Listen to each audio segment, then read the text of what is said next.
क्या आप जानते हैं आज के समय में इंसानियत बिल्कुल ही खत्म हो चुकी है। ऐसे ऐसे क्राइम्स हो रहे हैं जिनके क्रूरता की दरिंदगी की कोई हद नहीं। आज की कहानी ऐसी घटना के बारे में है जिसने इंटरनेट पर सनसनी फैला दी थी। लोग अपराधी को उस टाइम के रूलिंग पार्टी के पावरफुल नेता से भी जोड़कर देख रहे थे। जिस तरह की ये घटना थी और जिस तरह से पुलिस ने इसको सुलझाया था, इनकी बहुत तारीफ भी होती है। नमस्कार दोस्तों, तो क्या हाल चाल है आपके। आज हम बात करने वाले हैं रिया डे और रमा डे केस के बारे में। इस कहानी की शुरुआत होती है वेस्ट बंगाल के ईस्ट मिदनापुर डिस्ट्रिक्ट से।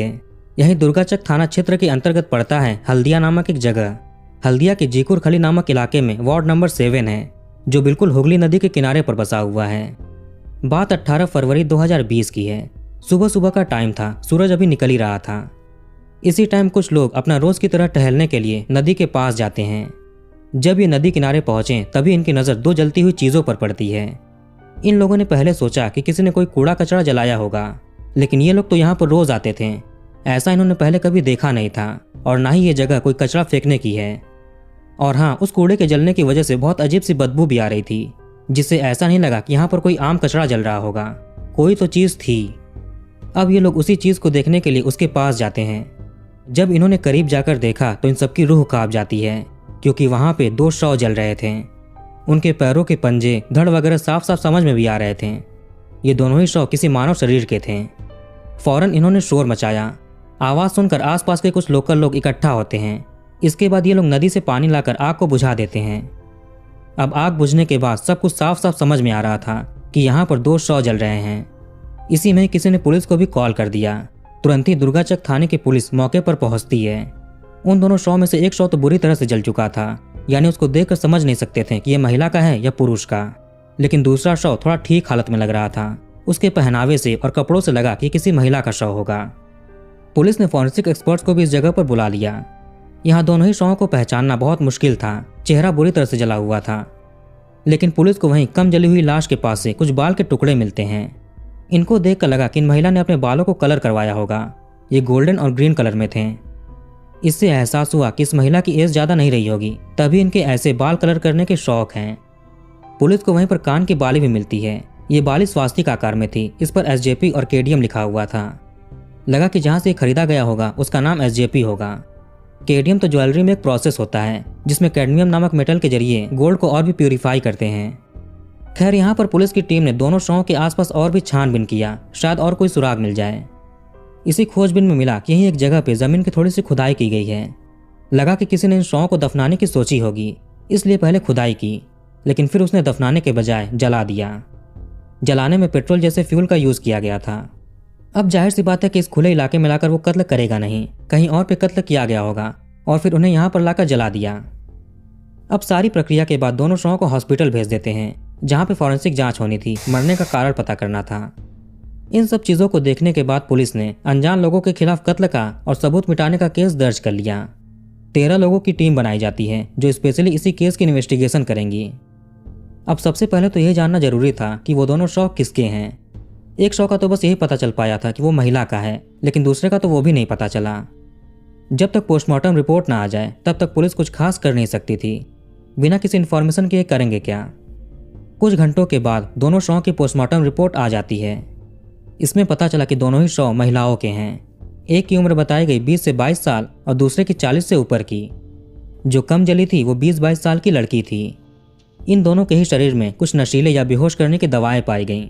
यही नहीं, इनकी मृत्यु आग में जलने की वजह से हुई थी, यानी जलने से पहले ये जीवित थीं, जिंदा थीं। इनको बेहोशी की हालत में जलाया गया रहा होगा। आखिर किसने ऐसी दरिंदगी की होगी। खैर, अब दुर्गाचक पुलिस आसपास के थानों में इन शवों की सूचना भिजवा देती है। साथ में यह भी पता करते हैं कि किसी थाने में 2 महिलाओं की गुमशुदगी की रिपोर्ट लिखाई गई है या नहीं। पुलिस ने हर तरीके से जानने की कोशिश की, पता लगाया, लेकिन कुछ मिलता नहीं है। किसी ने भी कोई रिपोर्ट नहीं लिखाई थी। पुलिस को कुछ समझ नहीं आ रहा था कि आगे क्या किया जाए। यह भी नहीं पता कि शव किसके हैं और ये कहाँ के रहने वाले थे, और इन दोनों में रिश्ता क्या है, दोनों का ही कत्ल क्यों किया गया। इसके बाद पुलिस ने सोचा कि क्यों ना लोगों से ही पूछा जाए, उनसे ही मदद लिया जाए। इसके बाद पुलिस इस घटना को सोशल मीडिया पर पोस्ट कर देती है। साथ में उन दोनों महिलाओं के आसपास से मिली चीज़ें, उनके कपड़े, गहने, पोस्टमार्टम में जो भी चीज़ें महिलाओं से जुड़ी आई थीं, जैसे उनकी हाइट क्या रही होगी, एज क्या था, रंग रूप कैसा रहा होगा, वगैरह वगैरह। पुलिस ने लोगों से अपील भी की कि अगर आपका कोई जानने वाला लापता है और इस डिस्क्रिप्शन से उसका हुलिया उसकी आइडेंटिटी मैच कर रही है तो पुलिस को सूचना दीजिए। ये 20 से 21 फरवरी के आसपास पोस्ट किया गया था। अब ये पोस्ट तेजी से वायरल होने लगता है। इसी मई 21 फरवरी तक किसी शख्स ने दुर्गाचक थाने में संपर्क किया। इस शख्स ने बताया कि इनकी जानने वाली एक महिला और उनकी बेटी पिछले कई दिनों से संपर्क में नहीं है, सोशल मीडिया पर भी एक्टिव नहीं, पता नहीं कहाँ हैं। यहाँ से पुलिस के सामने आया कि वो महिलाएं सोशल मीडिया पर भी हैं। अगर आज के टाइम में किसी के बारे में जानना हो तो उसके सोशल मीडिया प्रोफाइल्स को चेक करना चाहिए। उसने खुद ही अपनी पर्सनल चीज़ें शेयर की होती हैं। पुलिस ने भी यहाँ ऐसा ही किया। उस सूचना देने वाले शख्स की वजह से पुलिस को इन माँ बेटी की तस्वीरें मिलती हैं सोशल मीडिया के जरिए। इसमें एक थी 40 साल की रमा डे और दूसरी इनकी बेटी 22 साल की रिया डे। ये दोनों ही माँ बेटी न्यू बैरकपुर इलाके में रहती थीं, जो कि नॉर्थ 24 परगनास डिस्ट्रिक्ट में पड़ता था। अब अगले दिन यानी 22 फरवरी को पुलिस इस इलाके में जाती है। दोनों ही माँ बेटी की फोटो दिखाते दिखाते ये एक घर के पास पहुंचे, लेकिन उस घर पर ताला लगा हुआ था। अब पुलिस ने आसपास के पड़ोसियों से पता करने की कोशिश की। पता चला कि रिया डे और रमा डे दोनों ही माँ बेटी इस न्यू बैरकपुर के घर में रेंट पर रहते थे। इन दोनों के अलावा घर में और कोई भी नहीं था। ये लोग पिछले 2-2.5 साल से यहाँ पर रह रहे थे। हालांकि कुछ किलोमीटर दूर इनका खुद का अपना घर भी था, मगर ये अपने घर वालों से दूर यहाँ किराए पर रहते थे। वैसे रिया को यहाँ के लोग उर्वी के नाम से जानते थे। ये अपने सोशल मीडिया पर भी काफ़ी एक्टिव रहती थी और कुछ ना कुछ डेली पोस्ट करती। इसकी माँ रमा डे भी फेसबुक पर थी। फिलहाल तो इनके घर पर ताला लगा हुआ था और इनके घर के लोग कहाँ पर रहते हैं ये पड़ोसियों को नहीं पता। इस वक्त घर की ओनर भी नहीं थी यहाँ पे, जिससे रमा और रिया के बारे में और डिटेल पता चले। पुलिस ने पड़ोसियों से रिया और रमा का फ़ोन नंबर ले लिया ताकि इसके जरिए उनके जानने वालों तक पहुँच सकें और ये भी जान सकें कि कॉल पर इनकी किससे किससे बात होती है। पुलिस ने नंबर लिया और CDR जांच के लिए भेज दिया। इधर नदी किनारे अजले शव मिलने वाली पोस्ट को देखकर और भी कुछ लोग सामने आते हैं। इनमें कुछ दोस्त, कुछ जानने वाले और कुछ रिश्तेदार वगैरह थे। ये भी लोग कहने लगे कि पोस्ट में दिखाई गई चीज़ें रमा डे और रिया डे से मिलती जुलती लग रही हैं। वो लोग भी कई दिनों से लापता हैं, कुछ पता नहीं चल रहा है। अब यहीं पुलिस को एहसास होने लगा कि कहीं वो शव इन दोनों माँ बेटी का तो नहीं। रमा डे पहले अपने पति और बेटी रिया के साथ महाराष्ट्र के नवी मुंबई में रहती थी, लेकिन कुछ कारणों के चलते रमा ने अपने पति को डाइवोर्स दे दिया और 2017-18 में वापस अपने घर वेस्ट बंगाल आ गई। लेकिन ये अपने मायके में रहने के बजाय ईस्ट मिदनापुर के हल्दिया में किराए पर रहने लगी। इन सभी चीज़ों के चलते रिया की पढ़ाई पर भी बहुत असर पड़ता है। ये 12th क्लास भी पास नहीं कर पाई थी। 2017 में ये 8वीं क्लास में थी। फिर इसके माता पिता के डाइवोर्स के बाद पढ़ाई छोड़कर वेस्ट बंगाल आना पड़ा। आगे ये न्यू बैरकपुर के स्कूल से हाई स्कूल और इंटर के लिए पढ़ाई शुरू कर देती है। ये अपना न्यू बैरकपुर में रहती थी पढ़ाई की वजह से और इसकी माँ हल्दिया में रहती थी। ऐसा ही कभी कभार माँ बेटी से मिलने के लिए चली जाती थी तो कभी कभी बेटी माँ से मिलने के लिए आ जाती थी। यही सब इनकी ज़िंदगी थी, बाकी घर वालों से कोई मतलब नहीं था। ये सब कुछ 22 फरवरी को ही छानबीन में पता चला। इसी दिन रिया डे और रमा डे की CDR यानी कॉल डिटेल रिकॉर्ड की रिपोर्ट आती है। पुलिस ने इनकी मोबाइल टावर लोकेशन भी निकाली। CDR जांच में सामने आया कि रमा डे को सबसे आखिरी बार कॉल एक आदमी ने किया था। उसका नाम आया सद्दाम हुसैन। पुलिस ने पिछले कई दिनों के कॉल रिकॉर्ड्स निकाले। पता चला कि इस आदमी का रमा से अक्सर बात होता रहता था, लेकिन बीच बीच में कॉल आने जाने बंद हो जाते थे, फिर कुछ दिनों के बाद वापस से शुरू हो जाता। रिया डे के भी CDR में सद्दाम हुसैन के कॉल रिकॉर्ड्स मिले और जिस तरह से इस आदमी का रमा से बात होती थी वैसे ही रिया से भी होती। इनके बातचीत की ड्यूरेशन घंटों घंटों की थी। अब एक आदमी से ये दोनों माँ बेटी इतनी इतनी देर तक बात क्यों कर रही थीं? आखिर सद्दाम हुसैन है कौन? अब पुलिस ने इस आदमी के बारे में पता किया। इसका भी नंबर माँ बेटी के CDR में मिल गया था। पुलिस ने इसकी भी मोबाइल टावर लोकेशन निकाली। उन माँ बेटी की भी लोकेशन देखी गई, खासतौर से शव मिलने वाले दिन के आसपास में। शव तो 18 फरवरी की सुबह में मिला था, लेकिन 17 फरवरी की रात में रिया, रमा और सद्दाम इन तीनों की ही लोकेशन एक ही जगह पर थी। यहाँ से पुलिस को एक बहुत बड़ा लीड मिलने वाला था। सद्दाम के लगातार दोनों माँ बेटी से फ़ोन पर बात होती थी। नदी किनारे शव मिलने से पहले भी ये तीनों साथ में थे। आखिर इनका क्या कनेक्शन हो सकता है? सद्दाम हुसैन दुर्गाचक की न्यू कॉलोनी का रहने वाला था। ये एक लेबर कॉन्ट्रैक्टर था। पुलिस इसके घर पर जाती है। पता चला कि ये तो हॉस्पिटल गया हुआ है, उसको कुछ चोट लगी है। अब पुलिस भी हॉस्पिटल गई। वहां से सद्दाम को उठाया जाता है। यहाँ से पुलिस को पता चला कि इनसे बचने के लिए ही सद्दाम ने हॉस्पिटल आकर बैंडेज लगवाया था। इसको कोई गंभीर चोट भी नहीं लगी थी, छोटी मोटी खरोचें थीं। पुलिस को सद्दाम के इस हरकत से भी शक गया कि रमा डे और रिया डे के उस हालत के पीछे यही जिम्मेदार होगा। शुरू में तो ये आदमी सारी चीज़ों से मना करता है, लेकिन जब पुलिस ने इसकी लास्ट कॉल हिस्ट्री और लोकेशन वगैरह दिखाया तो ये टूट गया। इसने ही रमा और रिया का कत्ल किया था और उनकी वो हालत की थी। बात कुछ यूँ थी कि जब डाइवोर्स के बाद रमा अपनी बेटी को लेकर वेस्ट बंगाल आई तो बेटी न्यू बैरकपुर में रहती थी और माँ हल्दिया में। न्यू बैरकपुर से रमा का मायका करीब था, इसीलिए शायद ये अपने घर से दूर हल्दिया में रहती थी। अब चूंकि ये अकेले रहती थी तो बोर होने लगी। इसके बाद इन्होंने सोशल मीडिया पर प्रोफाइल बनाया। यही फेसबुक पे सद्दाम हुसैन था। ऐसे करके फेसबुक पे सद्दाम और रमा की मुलाकात होती है। दोनों फेसबुक फ्रेंड्स बन गए। जब सद्दाम को पता चला कि रमा यानी इसकी दोस्त ज़्यादा दूर नहीं रहती है तो ये कभी कभार मिलने के लिए आता था। वही रमा की बेटी भी अपनी माँ से मिलने के लिए हल्दिया आती थी। ऐसे रिया को लगा कि सद्दाम इसके माँ का दोस्त है तो इसने भी सद्दाम को फेसबुक पे फ्रेंड रिक्वेस्ट भेजा। ऐसे करके रिया और सद्दाम की भी दोस्ती हो जाती है। दोनों की चैटिंग शुरू हो गई। धीरे धीरे फ़ोन नंबर एक्सचेंज हुआ, कॉल पर भी बातें होने लगी। इस तरह से रिया और सद्दाम दोनों एक दूसरे को पसंद करने लगते हैं। जब इन दोनों की मुलाकात हुई थी तो उस वक्त रिया 19-20 साल की थी और सद्दाम 26-27 साल का। आगे ये दोनों ही कुछ किलोमीटर दूर वासुदेवपुर में एक किराए का कमरा लेकर लिव इन में रहने लगते हैं।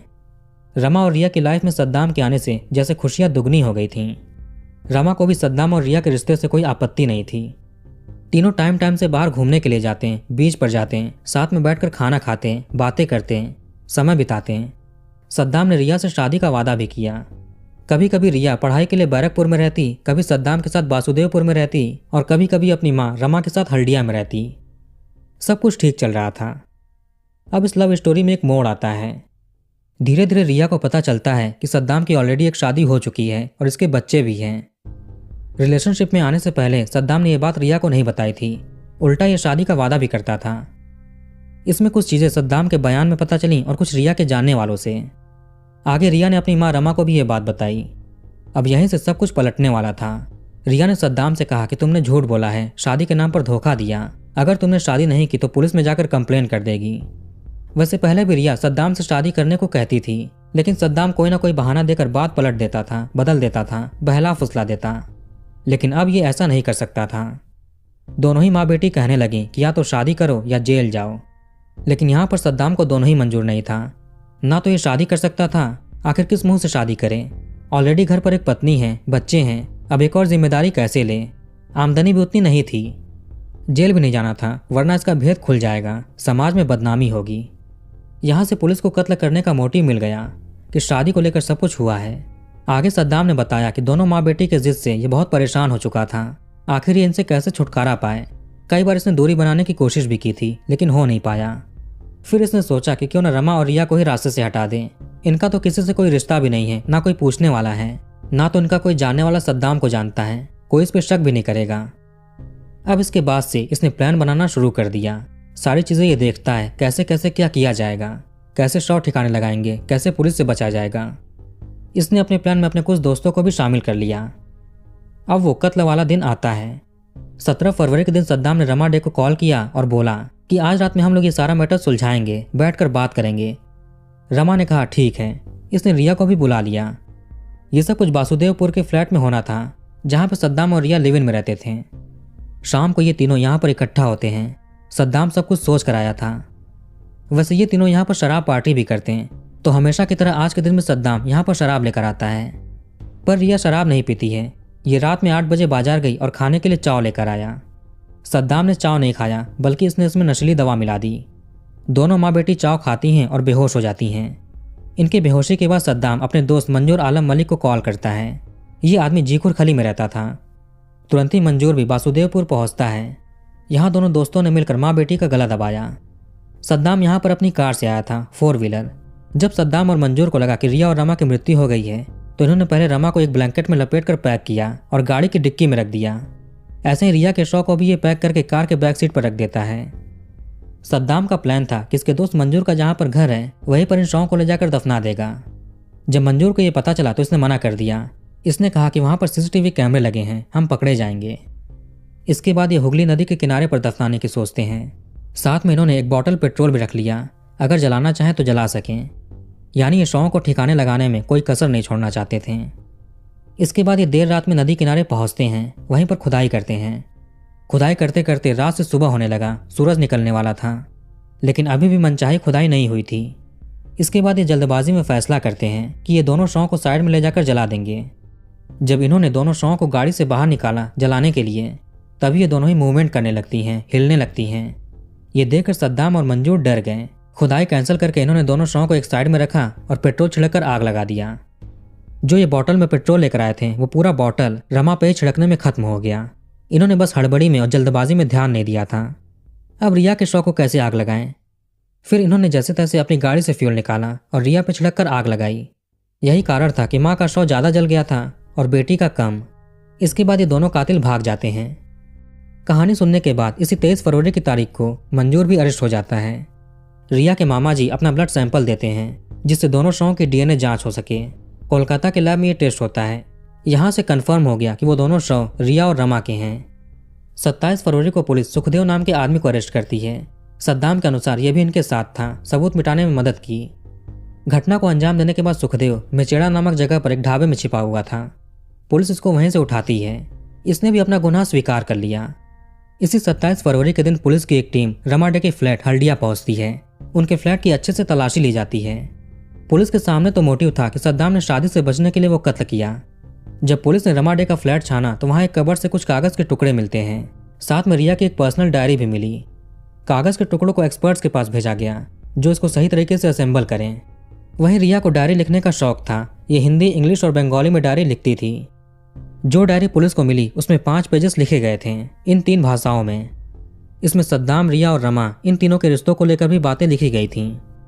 वहीं जब पुलिस ने कागज के टुकड़ों को जोड़कर देखा तो वहां से एक मैरिज सर्टिफिकेट निकलता है।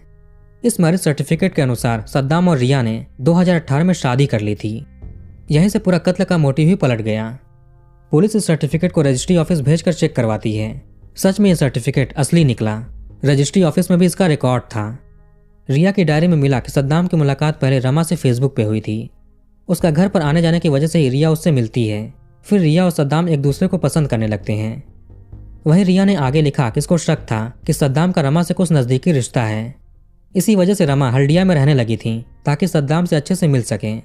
ये सब कुछ इन्वेस्टिगेटर्स को रिया की डायरी में मिला। वहीं सद्दाम से आगे की पूछताछ में पता चला कि इसको भी शक होने लगा था कि रमा का किसी दूसरे आदमी से और रिया का किसी और लड़के से अफेयर चल रहा है। मतलब इन तीनों ने रिश्तों की धज्जियां उड़ा दी थीं। इसके बाद से सद्दाम माँ बेटी से पीछा छुड़ाना चाहता था, मगर वो लोग चाहते थे कि सद्दाम रिया से शादी करें। साथ में रिया के पास सद्दाम की कुछ आपत्तिजनक फोटोज और वीडियोस थीं, जिसके जरिए दोनों माँ बेटी इसको ब्लैकमेल करती थीं और पैसे वसूलती थीं। देखा जाए तो शादीशुदा होने के बावजूद भी सद्दाम रिया और रमा के करीब गया था। अगर ये केवल अपने परिवार पर ही ध्यान देता तो शायद इसको ऐसी हैवानियत नहीं करनी पड़ती। इसने तो माँ बेटी को जिंदा ही आग के हवाले कर दिया था। सद्दाम हुसैन, मंजूर आलम मलिक और सुखदेव दास ये तीनों अरेस्ट हो चुके थे। इनके अलावा एक और आदमी था, अमीनुर हुसैन। 3 मार्च 2020 को पुलिस इसको मुंबई के गोरेगांव से पकड़ती है। ट्रांजिट रिमांड लेकर इसको वेस्ट बंगाल के दुर्गाचक लाया गया। सद्दाम हुसैन को तो उस समय रूलिंग पार्टी के ताकतवर नेता से भी जोड़कर देखा जा रहा था, क्योंकि सद्दाम की उनके साथ फोटोज वायरल हो रही थीं। खैर, इस केस में टोटल 4 लोग अरेस्ट हो चुके हैं। इनके अलावा भी कोई और है या नहीं, पुलिस ने इसकी अपडेट नहीं दी है। फिलहाल इन सबके ऊपर ही सेशन कोर्ट में मुकदमा चल रहा है। तो कहानी को यहीं पर खत्म करते हैं। अब कमेंट करके बताइए कि वीडियो आपको कैसा लगा। इस वीडियो को लाइक और शेयर जरूर करिए और हमारे चैनल को सब्सक्राइब करके बेल आइकन ऑन कर लीजिए। मिलते हैं नेक्स्ट वीडियो में। धन्यवाद।